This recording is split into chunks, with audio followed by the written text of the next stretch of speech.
ये कवि सम्मेलन अब जिस ऊंचाई पर भी है और इस समय ओज अपने ऊंचाई को छूना चाहता है, और जब ओज की बात होती तो हमको राजस्थान याद आता है। राजस्थान के लोगों ने जो शौर्य जिया है वो अद्वितीय है। लेकिन एक ऐसा कवि आपके बीच मैं आमंत्रित करना चाहता हूं जिसने ओज के साथ साथ सामाजिकता के विषयों को अपनी कविताओं में बहुत प्रबलता के साथ उठाया है। ऐसे कवि होते हैं श्री संदीप त्रिवेदी जी। वे आए और अपने नाम के अनुरूप ही हमारे इस जगत में व्याप्त अंधकार को अपनी काव्य दीप से दूर करने का प्रयास करें। श्री संदीप त्रिवेदी जी, एक बार जोरदार तालियां बजाइए।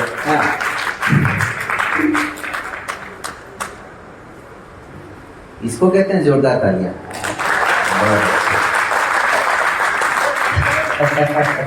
चलिए, वो मतलब बहुत समझदार हैं आप लोग। रात के 12 बजे तो कह रहे हैं इतनी ही बजेगी, दूसरा हाथ तो कहीं और बजता है। माँ शारदे को नमन करता हूँ और आप सबको प्रणाम है। अजमेर से आया हूँ, संदीप त्रिवेदी नाम है। लिखता बहुत सिंपल हूँ, पेशे से प्रिंसिपल हूँ। वाह वाह, ये मुझे पता होता कि प्रिंसिपलों के लिए ताली बजाते हो तो मैं पहले बता। अच्छा, फिर तो अब मत बजाना, कोई बात नहीं, क्योंकि लिखता बहुत सिंपल हूँ, पेशे से प्रिंसिपल हूँ। किसी की आंख का तारा और किसी के लिए पिंपल हूँ। वाह, अच्छा, इसमें भी बजा दिया आप लोगों ने, बहुत अच्छे। चलिए, तो देखिए, मध्य क्रम चल रहा है और भारत का आजकल यही कमजोर है। भारतीय टीम की बात कर रहा हूँ, इसीलिए आपको लाया। और आदरणीय चंद्रवीर सर ने मुझे जिम्मेदारी दी है। अच्छा, अभी ओज बोल रहे थे, मुझे लगा कहीं मौज नहीं बोलते बाद में सर, वरना गड़बड़ हो जाएगी। लेकिन वो ठीक है, सामाजिकता पे आ गई है। मतलब अजमेर की चर्चाएं दिल्ली तक भी है आजकल, तो दिल्ली की चर्चाएं अजमेर तक है। चंद्रवीर सर समझ गए वैसे। चलिए, तो लेकिन एक बहुत ही संजीदा बात कहना चाहता हूं कि बहुत छोटे समय से जिनको हमने नीचे बैठ करके द्रोणाचार्य की तरह सुना है, उनसे बहुत कुछ सीखा है, और आज उनके सामने यानी आदरणीय चंद्रवीर सर के सामने खड़े होकर के कुछ कहना मतलब द्रोणाचार्य के सामने शरसंधान करने के बराबर है। नहीं, ऐसा नहीं है। तो बड़ी मतलब आज मेरे लिए खुशकिस्मती है कि इस विशाल मंच पर आज यहाँ पर मुझे अवसर मिला है। चलिए, शुरू करता हूँ एक गीत के माध्यम से, और जो मैंने कहा है बस वही करूंगा, यानी सिंपल सीधी सीधी बातें जो आप लोगों को अगर अच्छी लगे तो। मैं लिखता हूँ अपनी कहानी, मैं लिखता हूँ अपनी कहानी, बातें वही जानी पहचानी, मैं लिखता हूँ अपनी कहानी। वाह, क्यों लिखता हूँ अपनी, और ये सब कहने की जरूरत क्यों है? मैं दिखता हूँ तुम जैसा ही, मैं दिखता हूँ तुम जैसा ही, सूरत चाहे है अनजानी, सूरत चाहे है अनजानी, गाँव गली चौराहों पर मैं, गौरी कुंज समारोह में, गीत सुनाता स्वाभिमानी। ये तो बिना कुछ कहे समझ रहे हैं आप लोग सारी चीजें। चलिए थोड़ा और समझाने की कोशिश करता हूं और पूरी दृष्टिबाधित समाज की तरफ से समझाने की कोशिश करता हूं। बात समझ जाए तो दाद जरूर मिले कि आंखें मेरी बंद है लेकिन आंखें मेरी बंद है लेकिन ज्ञान का मेरे कोई न सानी, ज्ञान का मेरे कोई न सानी। अब क्यों कहना पड़ता है ये सब?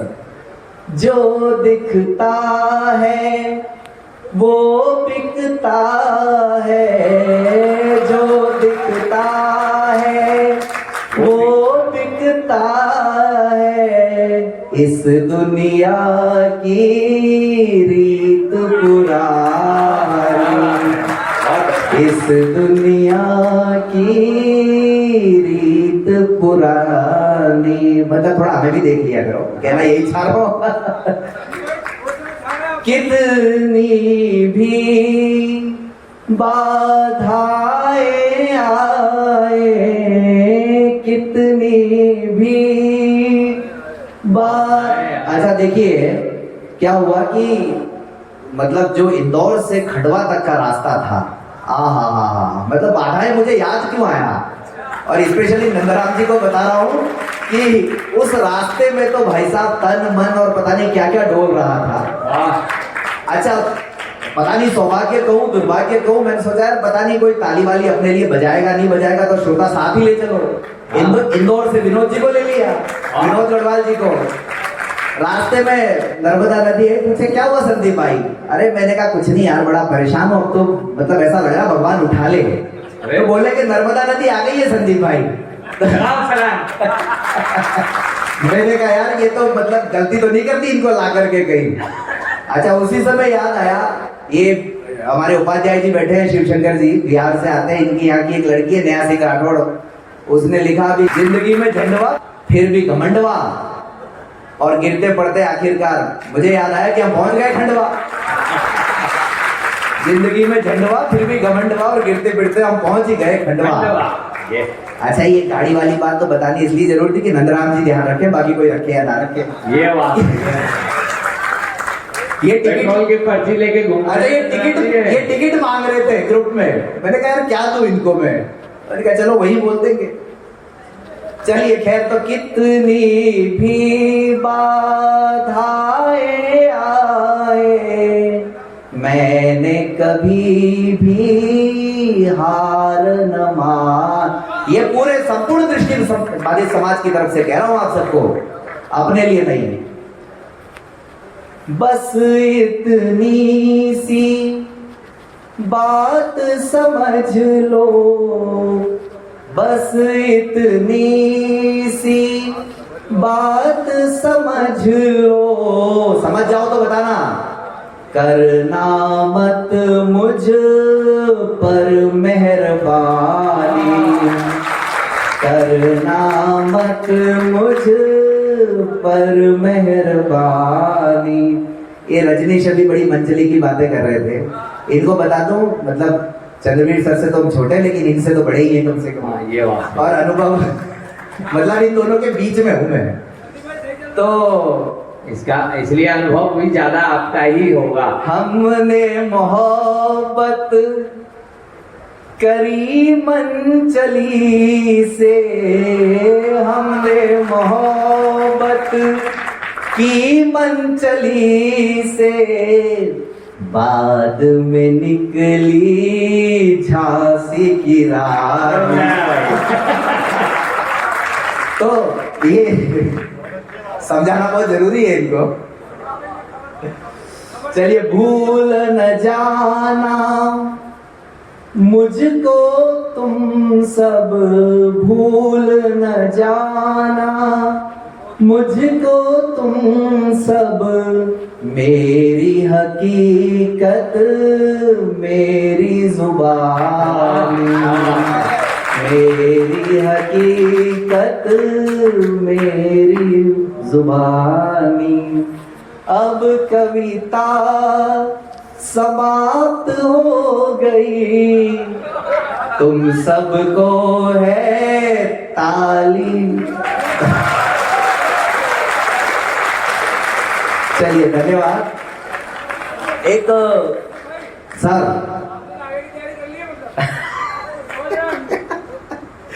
एक गीत मुझे बहुत प्रिय है, क्योंकि सर ने अभी समाज की बात की और ये बहुत जरूरी है। इसी को कहते हैं कि एक दूसरे के मन की बात को समझ जाना। इससे बड़ा, इससे श्रेष्ठ संचालन का और कोई कार्य हो नहीं सकता। तो मैंने भी एक समाज की कल्पना की है दरअसल। वो मुझे पता है कि होना क्या है, आपको भी पता है, लेकिन सुना देता हूँ। कहीं ना कहीं कम से कम खंडवा में तो हो ही जाए और कहीं हो नहीं हो।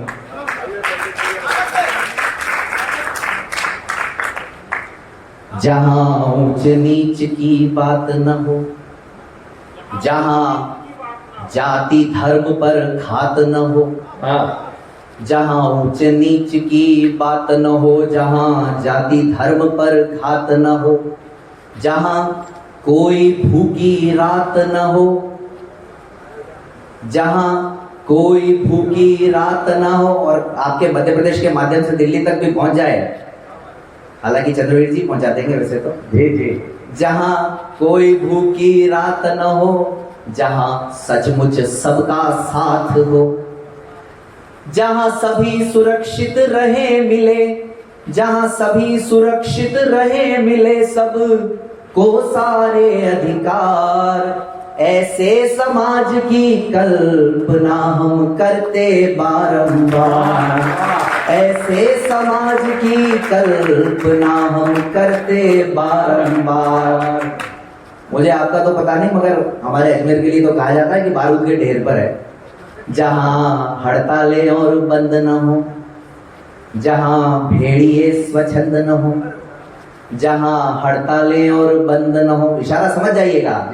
जहां अभी आकांक्षा दुबे है और पता नहीं वो श्रद्धा और क्या क्या मामले चल रहे हैं, आप लोग समझ जाइएगा कि जहां हड़तालें और बंद न हो, जहां भेड़िए स्वच्छंद न हो, जहां राजनीति में गंद न हो, जहां सत्य की लौ कभी मंद न हो। सत्यवादी व्यक्ति को ही झुकना पड़ता है, या यूं कहें कि 20 साल बाद हटना पड़ता है। आदरणीय चंद्रवीर सर के सम्मान में ये बात कह रहा हूं कि जहां राजनीति में गंद न हो, जहां सत्य की लौ कभी मंद न हो, जहां नेता पूरे देश को समझे अपना ही परिवार। ऐसे समाज की कल्पना हम करते बारंबार, ऐसे समाज की कल्पना हम करते बारंबार।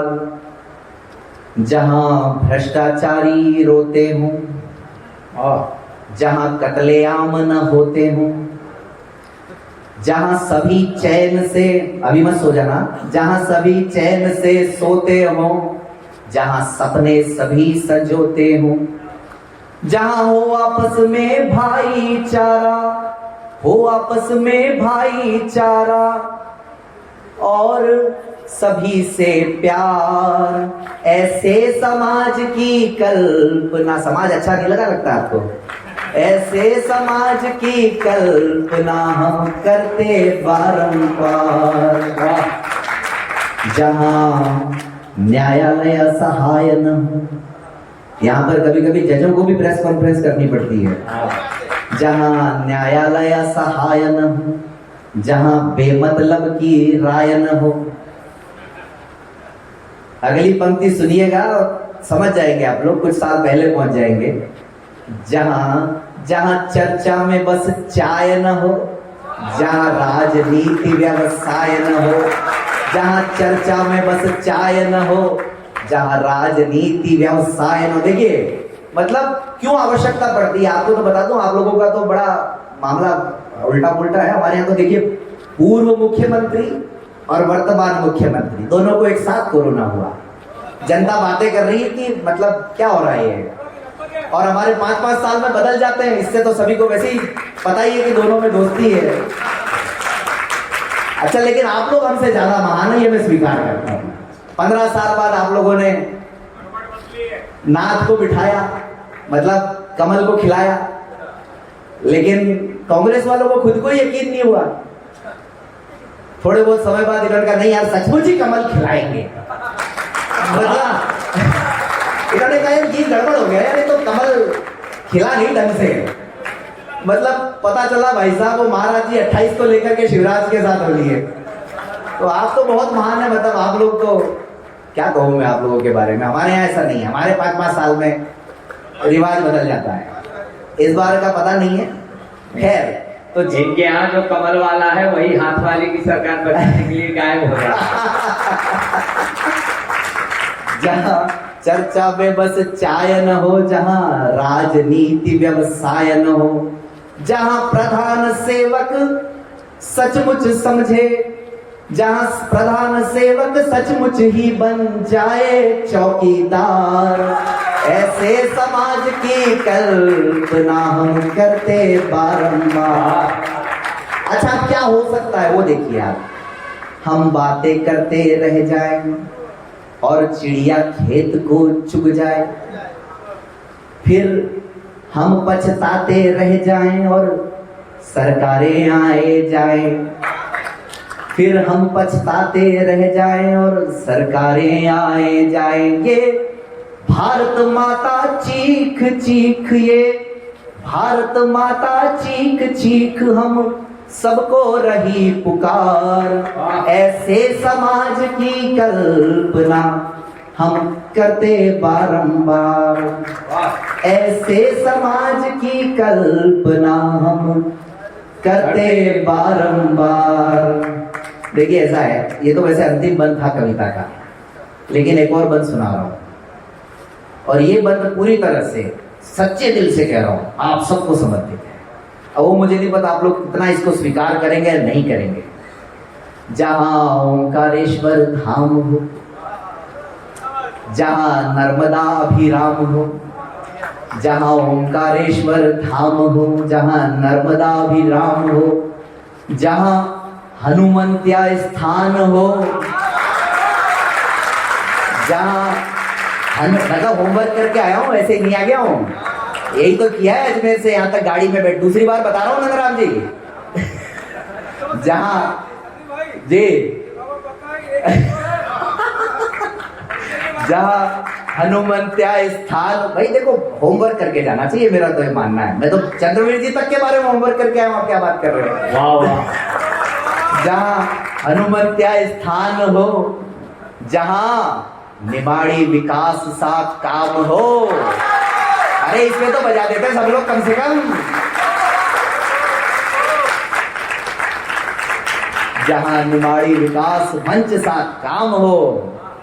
अब मैं 2 नाम ले रहा हूं, अब मुझे नहीं पता उसमें से कौन से नाम पर आप ज्यादा ताली बजाएंगे, लेकिन मुझे ये मालूम है, जैसा कि मैंने कहा होमवर्क करके आया हूं, ये समारोह स्थल उनके पूजनीय माता पिता के नाम पर रखा गया है, गौरीकुंज।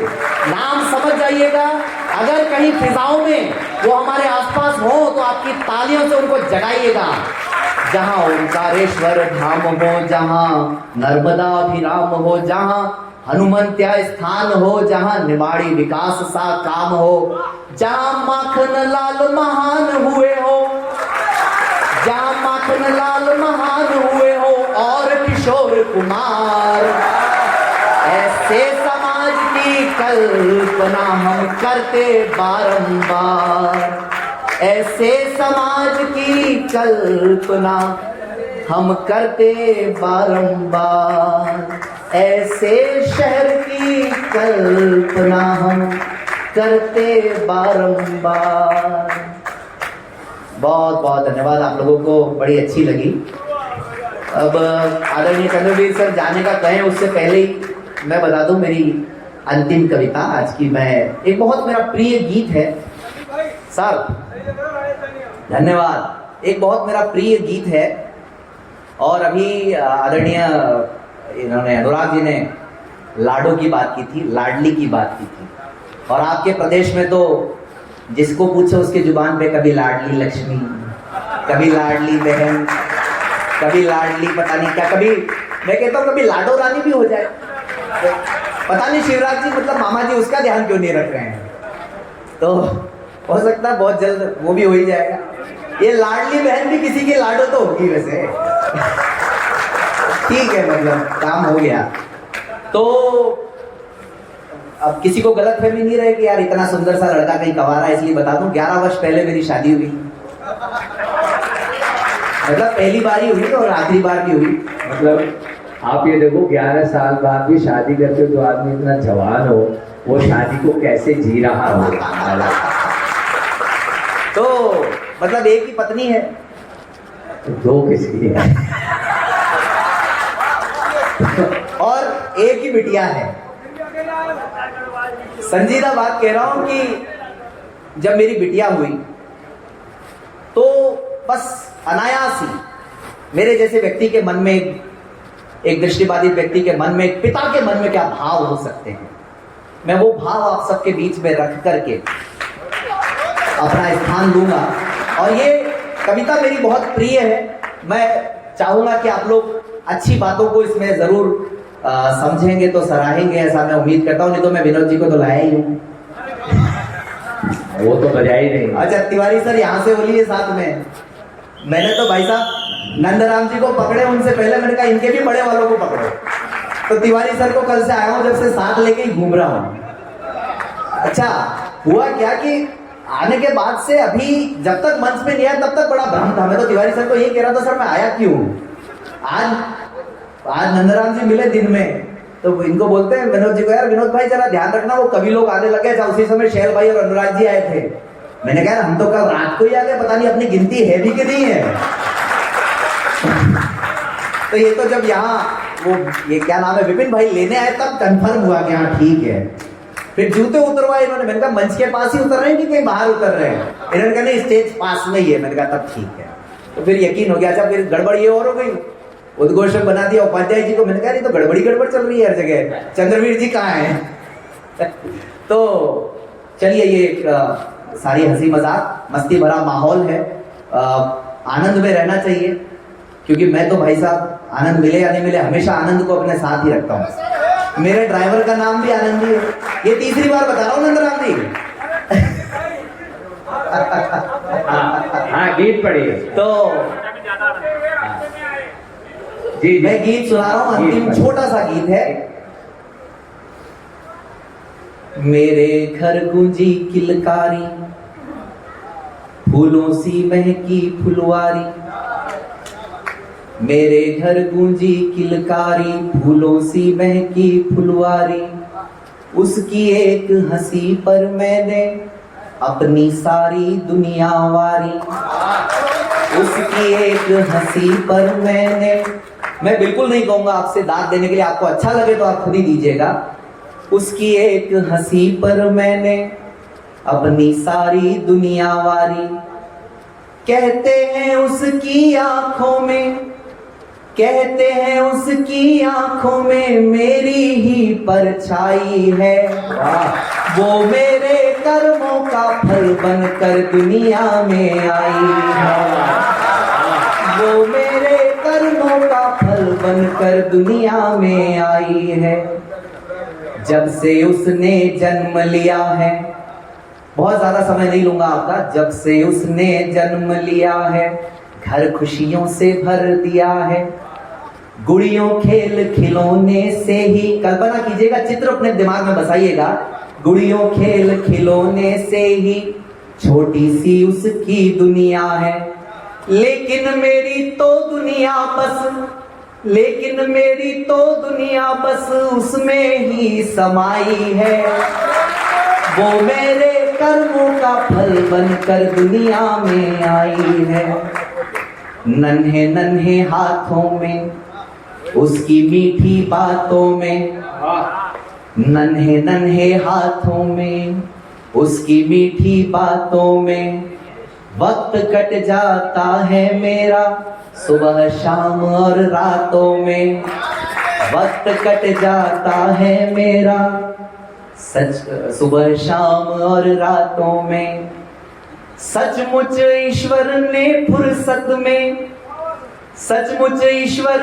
फुर्सत से बेटियां बनाई हैं। वो मेरे कर्मों का फल बनकर दुनिया में आई है। आज हम सब कवियों के बीच में भी एक ही बेटी है, आपकी अपनी, आपके राज्य की, शिखा जी। तो उनको समर्पित करता हूं कि जब दुनिया उसे सताएगी, जब दुनिया उसे, एक पिता क्या सोच सकता है, अपनी बेटियों को क्यों हिम्मत देनी है। जब दुनिया उसे सताएगी, कोई बाधा राह में आएगी, लेकिन मेरी गुड़िया रानी आंसू नहीं बहाएगी, लेकिन मेरी गुड़िया रानी आंसू नहीं बहाएगी, क्योंकि वो ही लक्ष्मी सरस्वती और जगदम्बा कहलाई है। वो मेरे कर्मों का फल बनकर दुनिया में आई है। मेरी प्रस्तुति का अंतिम बंद, आपका आशीर्वाद चाहूंगा और विदाई भी चाहूंगा। आज कसम ये खाएंगे, गा गा कर सबको सुनाएंगे। आज कसम ये खाएंगे, गा गा कर सबको सुनाएंगे। बेटे बेटी में फर्क नहीं, हम सबको ये समझाएंगे। बेटे बेटी में, मंच को भी चाहूंगा कि मंच का भी ध्यान मिले, क्योंकि एक राज की बात बता दूं, ये शिव भाई उपाध्याय जी और अकबर भाई जानते हैं, मैं भी कभी सम्मेलन करवाता हूं। पता चला कि अभी सम्मेलन आप करवाते हैं, आपको पता था और मैं नहीं बुलाया गया इसीलिए आपको इतना ज्यादा पढ़वाया जा रहा है। सर वहीं पे तैयार रहिएगा। जी जी। आज कसम ये खाएंगे, गा गा कर सबको सुनाएंगे। बेटे बेटी में फर्क नहीं, हम सबको ये समझाएंगे। कोई, बहुत सरल लिखता हूं, कोई माने या ना माने पर, कोई माने या ना माने पर, बस ये ही तो सच्चाई है। वो मेरे कर्मों का फल बनकर दुनिया में आई है। वो मेरे कर्मों का फल बनकर दुनिया में आई है। बहुत बहुत धन्यवाद, नमस्कार।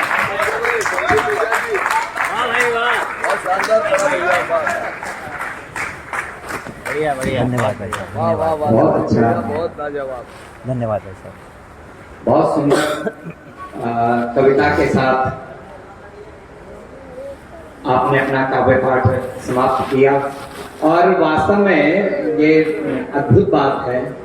और राजस्थान का ही व्यक्ति इतनी दिलेरी के साथ बेटियों को इतना सम्मान दे सकता है कि भरी सभा में बेटियों, अपनी बेटी पर, सगी बेटी पर, जो उन्हीं के कर्मों का फल है, स्वीकार्यता भी है।